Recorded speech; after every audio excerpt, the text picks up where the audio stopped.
Telugu Desam party కుటుంబ సభ్యులు జరుపుకునే పెద్ద పండుగ మహానాడు అని రాష్ట్ర హోంమంత్రి వంగలపూడి అనిత అన్నారు.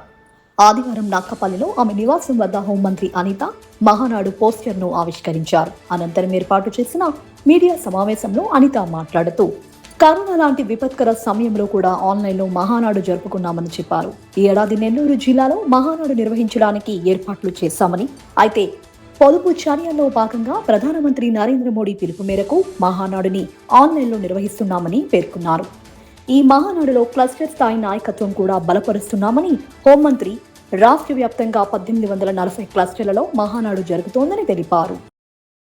కాబట్టి నేను మాట్లాడాలి కాబట్టి నేను మాట్లాడుతున్నాను. యాక్చువల్గా ఎక్కడైనా ఏ బాలికకైనా లేకపోతే ఏ మహిళకైనా అన్యాయం జరిగింది అంటే ఒక మహిళగా ముందుంటాం. ఫస్ట్ ఒక తెలుగుదేశం పార్టీ కార్యకర్తగా అంతకన్నా ముందుంటాం. బాధ్యతాయుతమైన హోంమంత్రిగా అన్నిటికన్నా ముందుంటాం.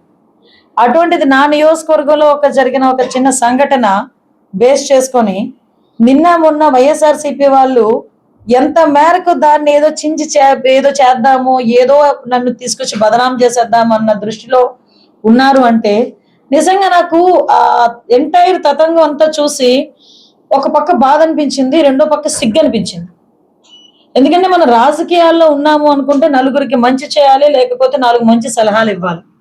లేదు అనుకుంటే నోర్లు మూసుకుని ఇంట్లో కూర్చోవాలి. అంతే తప్పించి నువ్వు రాజకీయం చేసేది ఒక 11 సంవత్సరాల దళిత ఆడబిడ్డ మీద అన్న సంగతి మర్చిపోయి ఏం మాట్లాడుతున్నారండి? నాకు ఇన్సిడెంట్ జరిగింది అని ఆరోపణ వచ్చిన ఈవినింగ్, దయచేసి సబ్జెక్ట్ టు కరెక్షన్, ఇన్సిడెంట్ జరిగింది అన్న ఆరోపణ వచ్చిన ఈవినింగ్ నాకు సిఐ కాల్ చేశారు. అమ్మ ఇలాగా అంటే పోక్సో రిలేటెడ్ కేసు ఒకటి వచ్చింది, నేను క్లియర్ గా అడిగాను ఎవరు వాళ్ళు, ఏం చేశారు, అమ్మాయిని ఏమైనా సెక్షువల్ అసాల్ట్ చేశారా అని అడిగాను. అంటే సెక్షువల్ అసాల్ట్ కాదు, ఇలా ఒక సెల్ ఫోన్ గొడవ, అది ఆ సెల్ ఫోన్ కి సంబంధించి ఆ అమ్మాయికి ఇస్తే తిరిగి అమ్మాయి సెల్ ఫోన్ ఇవ్వలేదంట, కొట్టారు అని చెప్పి వాళ్ళ మదర్ వాళ్ళు వచ్చి కంప్లైంట్ చేశారు. సో ఎంక్వైరీ చేయండి, వాళ్ళు చెప్పిందే కాదు కదా, మీ పరంగా మీరు కూడా ఎంక్వైరీ చేయండి. అటువంటిది ఏదైనా సెక్షువల్ అసాల్ట్ కానీ అటువంటిది ఏమైనా జరిగితే కనుక సివియర్ యాక్షన్ తీసుకోవాలి. ఎక్కడో జరిగితేనే 4-5 టీంలు ఏర్పాటు చేసి అనిత వాయపూడ సొంత నియోజకవర్గంలో ఇలాంటివి జరిగితే 10 టీంలు కాదు 20 టీంలు అనేసి 24 hours కాదు వితిన్ 2 hours లో తీసుకొచ్చి లోపల కూర్చోబెట్టే పరిస్థితి కనిపించాలి. సో ఇది నాకు ఇది మీరు డెఫినెట్ గా మీరు దాని మీద ఎంక్వైరీ చేయండి అని ఇమీడియట్ గా నేను పంపించి నేను నా పరంగా లోకల్లో ఉన్న వాళ్ళతో కూడా నేను మాట్లాడాను.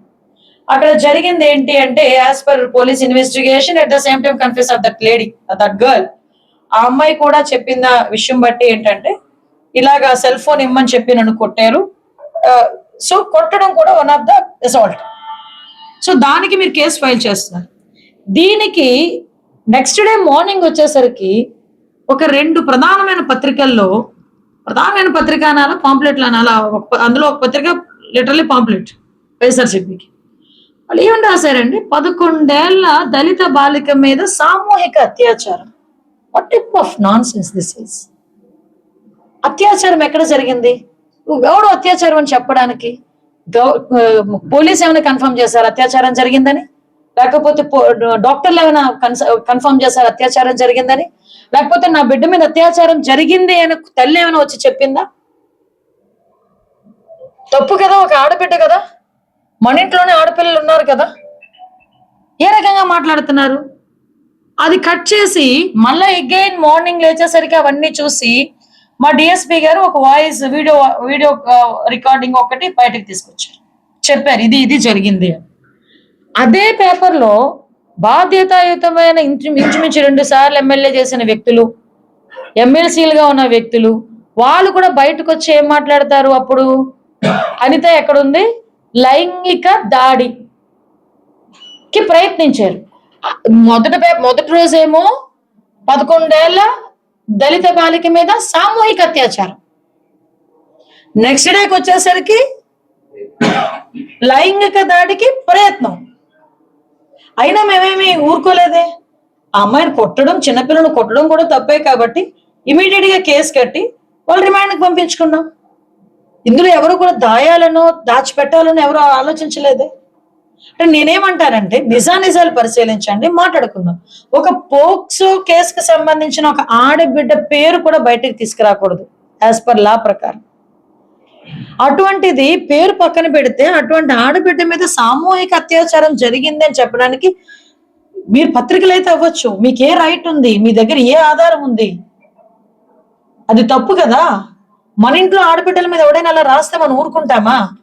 అంటే వాళ్ళు దళితులు, వాళ్ళు బయట గురించి చెప్పుకోలేరు, వాళ్ళ మీద ఎటువంటి రాజకీయమైనా మనం చెయ్యొచ్చు, వాళ్ళని బేస్ చేసుకొని గవర్నమెంట్ మీద అనిత మీద ఎటువంటి బురదైనా జల్లొచ్చు ఆలోచన మీద తప్పు. మీ ఆలోచన శైలి అనేది పొరపాటు. దాన్ని సరిదిద్దుకోమని చెప్పడానికి మాత్రమే నేను ఈ వివరణ ఇస్తున్నా, అంతే తప్పించి ఎవరికో కౌంటర్ అయితే కాదు ఇది. దయచేసి అందరూ కూడా గ్రహించండి. ఇక్కడ మనందరం కూడా ఆడపిల్ల, మన ఇంట్లోని మన తల్లి ఆడది, మన భార్య ఆడది, అక్క చెల్లెళ్ళు ఉన్నారు, ఆడబిడ్డలు ఉన్నారు, అందరు ఆడబిడ్డలు ఒకలాంటి వాళ్ళే. దయచేసి ప్రతి ఒక్కరు కూడా దీని మీద ఎవరైనా, నేను పత్రిక వాళ్ళకి చేతులెత్తి దండం పెట్టి అడుగుతున్నా, ఎక్కడైనా ఏదైనా ఇన్సిడెంట్ గురించి రాయాలి అనుకునేటప్పుడు అందులో నిజ నిజాలు గ్రహించుకొని రాయండి. నేను రాయొద్దు అని చెప్పట్లా, రాయండి, కానీ నిజ నిజాలు గ్రహించుకొని ఆ ఆడబిడ్డని వీధిలో పెట్టకుండా, ఆ అమ్మాయి జీవితం నాశనం అవ్వకుండా రాయండి. అటువంటి పరిస్థితులు కాకపోతే కామ్గా ఊరుకోండి. మన ఇంట్లో కూడా ఆడపిల్లలు, అంతేగాని ఆడబిడ్డలు మాత్రం బదనాం చేయొద్దని మాత్రం నేను చేతులెత్తి కోరుకుంటున్నాను. Thank you.